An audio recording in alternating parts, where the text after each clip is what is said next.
സംസാരിക്കുമ്പോൾ മുഖത്തെ പേശികളൊക്കെ മുറുകും, പേനുണ്ടാകും, വേദന ഉണ്ടാകും. സ്നേഹിതരെ,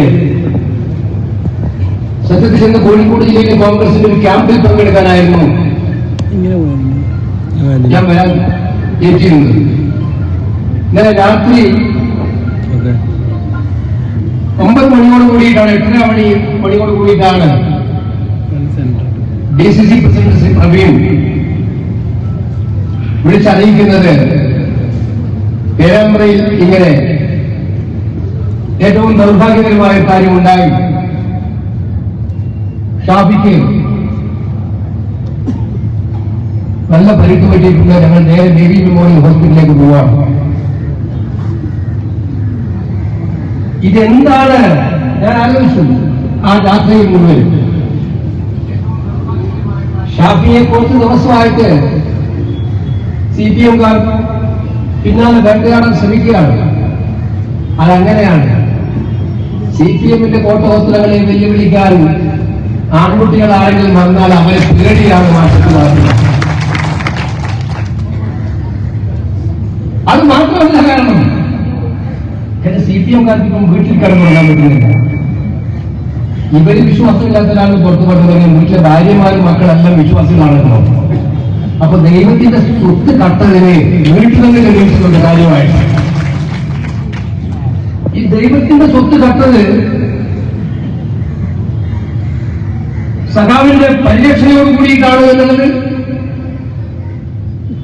മുഖ്യമന്ത്രിയുടെ പ്രൊട്ടക്ഷനോട് കൂടിയിട്ടാണ് എന്നുള്ളത് ഇന്നെല്ലാവർക്കും അറിയാവുന്ന കാര്യമാണ്. സ്വർണ്ണപ്പാളിയും സ്വർണ്ണ തകിടും കട്ടിളയും ഇന്നുകൊണ്ട് അയ്യപ്പന് വേണ്ടി ഉപയോഗിക്കുന്ന എല്ലാവിധമായിട്ടുള്ള പ്രതീകങ്ങളെയും ഒന്നിനെയും അവർ വെറുതെ വിട്ടില്ല. ഹൈക്കോടതി എങ്ങാനും ഇടപെട്ടില്ലായിരുന്നുവെങ്കിൽ ശബരിമല മുഴുവൻ ചെമ്പാക്കി മാറ്റിയതിനെ മാസത്തിൽ ആഗ്രഹിക്കുന്ന ഈ ഗവൺമെന്റും ദേവസ്വം ബോർഡും. ഇത് നാട്ടിലെങ്ങും ചർച്ചയാണ്. ഇത് UDF-കാരുടെ വീട്ടിലും കോൺഗ്രസ്സുകാരുടെ വീട്ടിലും മാത്രമല്ല, CPM-കാരുടെ വീട്ടിലും ചർച്ചയാണ്. ഇതിൽ അപമാനിതനായിട്ടുള്ള സഖാക്കന്മാർ സ്വന്തം പാർട്ടിക്കാരിൽ നടത്തുന്ന ഈ കൊടിയ അഴിമതിയിൽ അപമാനിതരായവർക്ക് ലക്ക് തെറ്റി ഈ വിഷയം ഒന്ന് മാറ്റാൻ പറ്റുമോ നോക്കിയിട്ടാണ് അവരുടെ ശത്രുവായിട്ട് ഷാഫി പറമ്പലിനെ ഒന്ന് വകവരുത്താമെന്ന് അവർ നോക്കി. മക്കളെ തെറ്റിപ്പോയി. ഷാഫിയെ വകവരുത്താൻ നിങ്ങൾ ശ്രമിച്ചാൽ UDF ആയാലും ഇന്ത്യൻ നാഷണൽ കോൺഗ്രസ് ആയാലും അതങ്ങ് വിട്ടുകൊടുക്കുന്നില്ല.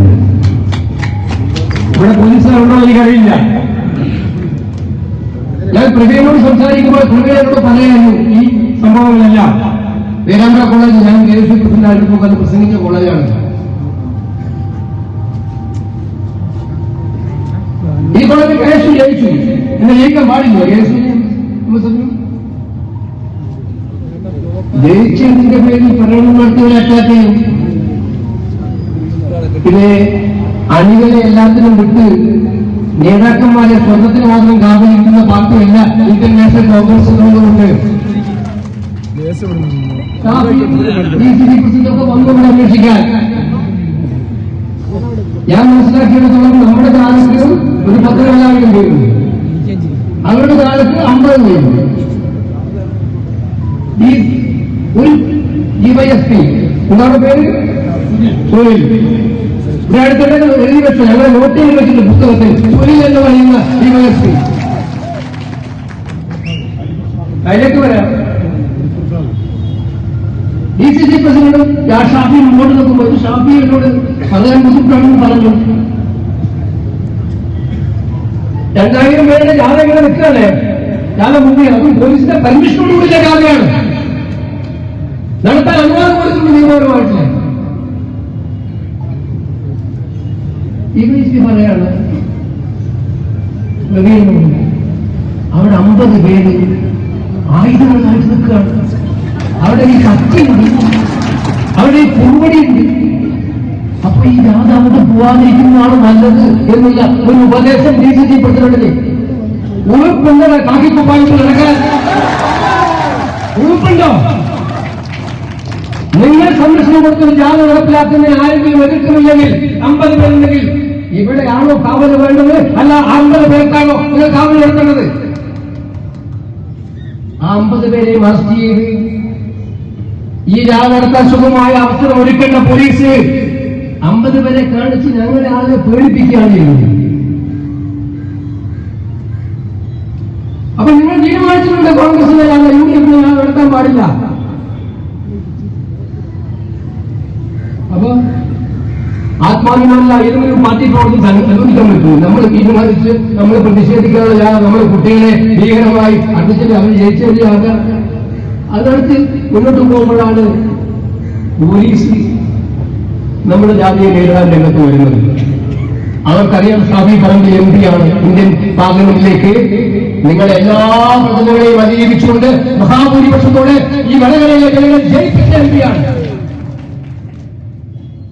അവർക്കറിയാമല്ലോ. ഇതിന് കീഴ്വഴക്കങ്ങളുണ്ട്, ചട്ടങ്ങളുണ്ട്. ഒരു പാർലമെന്റ് മെമ്പറുടെ മേഖത്ത് കൈവക്കാൻ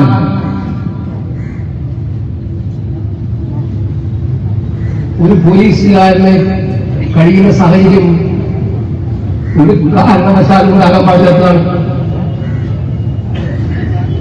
മൃഗീയമായി അടിച്ചു. വീഡിയോയിൽ കാണാൻ ഷാഫി അടിക്കുന്നത്. അദ്ദേഹത്തിന്റെ മൂക്കിൽ നിന്ന് ചോര വന്നു. നമ്മളൊക്കെ കേട്ടിട്ടുണ്ട് എന്റെ മൂക്കിന്റെ പാലം അടിച്ച് കളിവിടാണ്. അതുപോലെയാണ്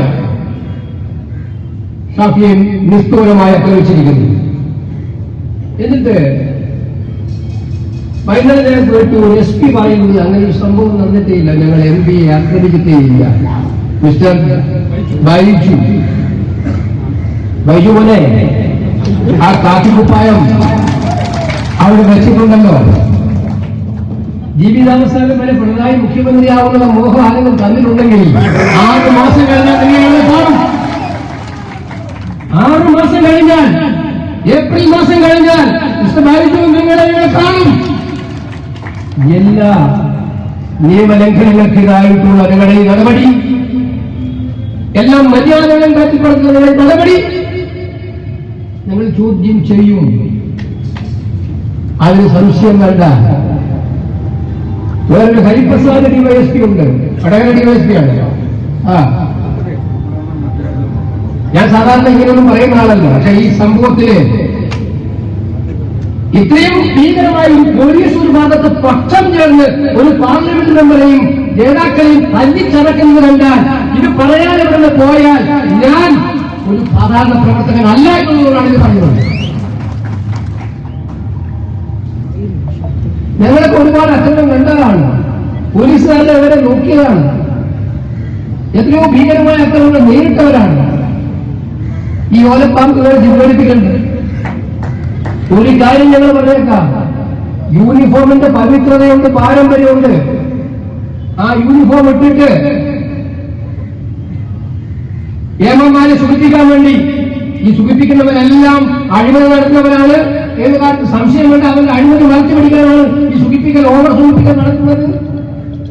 അങ്ങനെ സുഖിപ്പിക്കാൻ വേണ്ടി കോൺഗ്രസിന്റെ MPക്ക് നേരെയും നേതാക്കന്മാർക്കെതിരെയും കുതിര കയറിയാൽ നിങ്ങൾക്കറിയും ഷാഫി ആരാണ്, ഇന്ത്യൻ നാഷണൽ കോൺഗ്രസ് എന്താണ്, UDF എന്താണ് എന്ന് നിങ്ങളെ ബോധ്യപ്പെടുത്തിയിരിക്കും എന്ന് ഞാൻ പറയാൻ ആഗ്രഹിക്കുകയാണ്.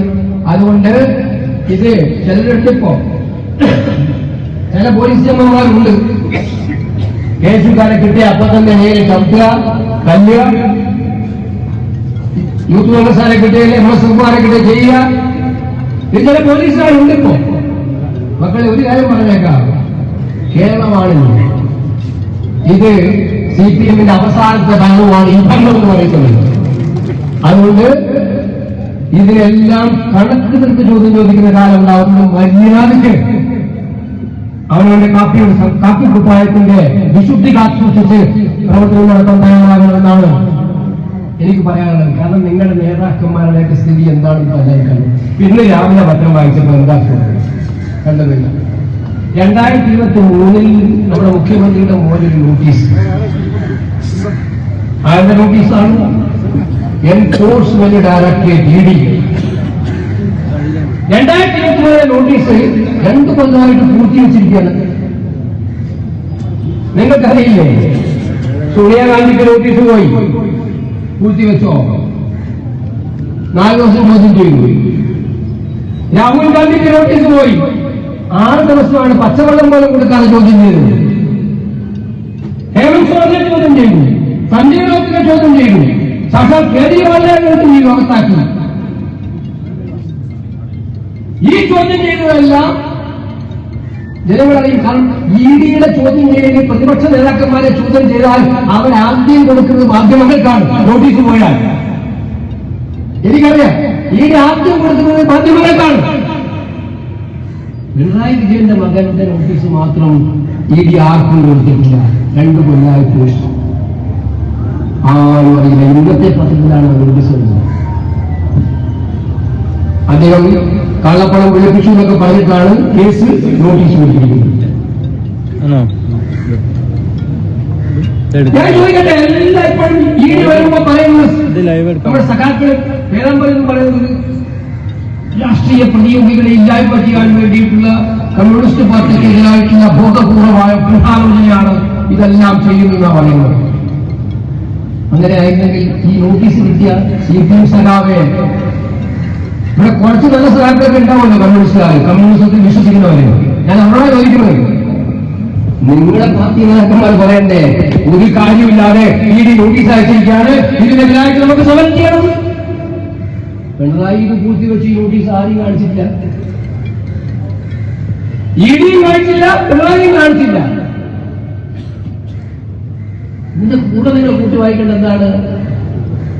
സാധാരണ മുഖ്യമന്ത്രിമാരൊക്കെ ഡൽഹിയിൽ പോയാൽ മന്ത്രിമാരെ കാണും, അത് എതിർ പാർട്ടിയായാലും കാണും. നമ്മുടെ സംസ്ഥാനത്തെ താല്പര്യങ്ങൾ സംരക്ഷിക്കാൻ വേണ്ടി നിവേദനം കൊടുക്കും.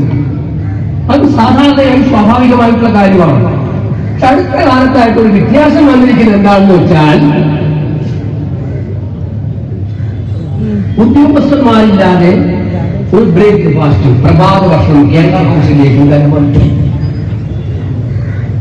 ഉദ്യോഗസ്ഥന്മാരൊന്നുമില്ല. ഇപ്പൊ കേരള ഹൗസിലെ ബ്രേക്ക്ഫാസ്റ്റ് ധനമന്ത്രി വരികയാണ്, ഗോലാസുകാരൻ. കഴിഞ്ഞ ദിവസം നോക്കുന്നുണ്ട്,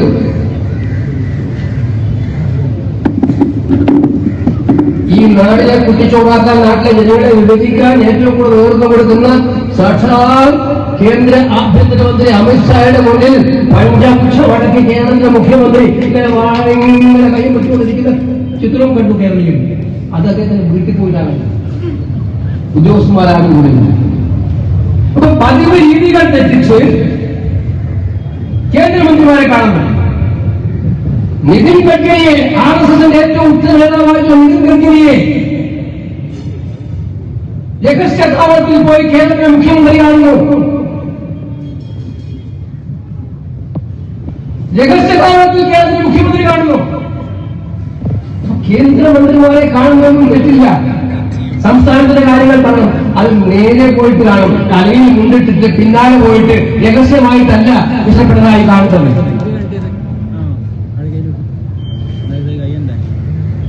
അതിനിടെ SIR വന്നു, MAP പ്രതികരിച്ചു, രാജ്യത്തിലെ സകലമായ കമ്മ്യൂണിസ്റ്റുകാരടക്കം ഇന്ത്യ മുഴുവൻ മൊത്തം പ്രതികരിച്ചു. CPM മാത്രം ഒന്നും വേണ്ടിയില്ല, മുഖ്യമന്ത്രി പിണറായി വിജയൻ മാത്രം ഒന്നും വേണ്ടിയില്ല. എന്താ SIR അദ്ദേഹത്തിന്? അപ്പൊ കഴിഞ്ഞ കുറെ നാളുകളായിട്ട് BJPയുടെ കേന്ദ്ര ഗവൺമെന്റുമായിട്ട് ഏറ്റുമുട്ടാനുള്ള ഒരു സാഹചര്യത്തിലേക്കും പോകാൻ കേരള മുഖ്യമന്ത്രി പിണറായി വിജയൻ പോകാത്തതിന്റെ കാരണം എന്താണ് എന്ന് കേരളം ചോദിക്കുമ്പോഴാണ് 2 കൊല്ലക്കാലമായി പൂർത്തിവെച്ച ഈ നോട്ടീസിന്റെ വിവരം ഇന്ന് മാധ്യമങ്ങളിൽ വന്നിരിക്കുന്നത് എന്ന് നമ്മൾ മനസ്സിലാക്കണം. അപ്പൊ കേരള ജനത അറിയാൻ താല്പര്യമുണ്ട്. മുഖ്യമന്ത്രിയുടെ നമ്മളെ വെറുതെ പീഡിപ്പിക്കുന്നതാണെങ്കിൽ അത് തെറ്റല്ലേ? നമ്മളും കൂടെ കൂടി ചോദിക്കണ്ടേ എങ്ങനെ പോലെ പീഡിപ്പിക്കാൻ പാടുണ്ടോ? അപ്പൊ പിണറായി അല്ലേ അത് പറയേണ്ടതാക്കി? എന്താണ് കാര്യം, എന്താണ് സംഭവിച്ചത്? അത് പറയാൻ ആർജവം കാണില്ല, അത് പറയാൻ ആർജവം കാണില്ല. ഞാൻ പറഞ്ഞു വരുന്നത് അവസാനിപ്പിക്കുകയാണ്. 10 കൊല്ലം നിങ്ങൾക്ക് അവസരം കിട്ടിയിട്ട് നിങ്ങൾ കമ്മ്യൂണിസ്റ്റ് പാർട്ടി വളർത്താനല്ല നോക്കിയത്. ഈ ഭരണത്തിലെ തണലിൽ കിട്ടാവുന്നത് മുഴുവൻ നേടിയെടുത്ത് സമ്പത്തുണ്ടാക്കാൻ, കുടുംബത്തിൽ സമ്പത്തുണ്ടാക്കാനാണ് നിങ്ങൾ ശ്രമിച്ചത്. അതിൽ ഫ്രസ്ട്രേഷൻ വന്നിരിക്കുന്ന, ഇത് കേട്ട് ഈ വിഷയങ്ങളെല്ലാം കൊണ്ട് ഇതിനെല്ലാം മാറ്റിമറിക്കാൻ ശ്രമിക്കുന്ന മുഖ്യമന്ത്രിക്കും പാർട്ടിക്കും ഈ വിഷയം ഡൈവേർട്ട് ചെയ്യാൻ ശബരിമല, അതുപോലെ ഈ ED നോട്ടീസ് ഇനിയും വരാനിരിക്കുന്ന പല കാര്യങ്ങൾ. പക്ഷേ ഞങ്ങൾ ഒരു കാര്യം പറയാൻ ആഗ്രഹിക്കുന്നു. ഷാഫി ഇന്നലെ അടി കിട്ടിയിട്ട് ചോറ് ഒലിക്കുമ്പോഴും പറഞ്ഞു, ഈ സ്വർണ്ണക്കള്ളന്മാരെ ഞങ്ങൾ വെറുതെ വിടില്ല, സ്വർണ്ണക്കള്ളന്മാരെ വെറുതെ വിടില്ല, കള്ളപ്പണം വിളിപ്പിച്ചിട്ടുണ്ടെങ്കിൽ അവരെയും വെറുതെ വിടില്ല.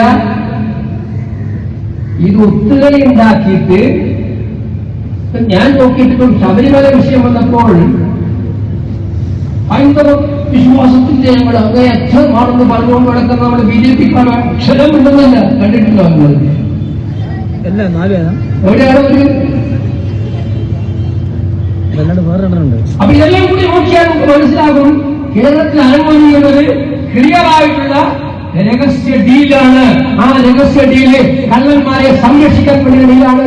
ആ ഡീലിന്റെ ഭാഗമാണ് ഇത്തരം അക്രമങ്ങളും ഇത്തരം ഭീകരമായിട്ടുള്ള മർദ്ദനങ്ങളും. ഇതിൽ കണ്ട് പതറുന്നവർ എല്ലാ കോൺഗ്രസും ഐക്യജനാധിപത്യ മുന്നണിയും എന്നും ഉറപ്പിച്ചു പറഞ്ഞുകൊണ്ട് ഓരോ തുള്ളി ചോരയിൽ നിന്നും 1000 പേർ വീഴുന്നു എന്ന് നിങ്ങൾ വിളിച്ച മുദ്രാവാക്യമാണെങ്കിൽ നിങ്ങളത് മറന്നുപോയിട്ടുണ്ടാകും. പക്ഷെ ഞങ്ങൾ ഇവിടെ പറയാൻ ആഗ്രഹിക്കുന്നു, ഞങ്ങളുടെ സഹോദരന്റെ ഓരോ തുള്ളി ചോരയ്ക്കും 1000 ഇരട്ടിയായി ശക്തമായിട്ടുള്ള വികാരവുമായി ഈ നാടിന്റെ യഥാർത്ഥമായിട്ടുള്ള സമ്പത്ത് സംരക്ഷിക്കാൻ, ഈ നാടിന്റെ യശസ് സംരക്ഷിക്കാൻ വേണ്ടിയുള്ള പോരാട്ടവുമായി ഞങ്ങൾ മുന്നോട്ട് പോകും എന്ന് മാത്രം സൂചിപ്പിച്ചുകൊണ്ട് ഈ സമ്മേളനം ഉദ്ഘാടനം ചെയ്യുന്നു. നമസ്കാരം.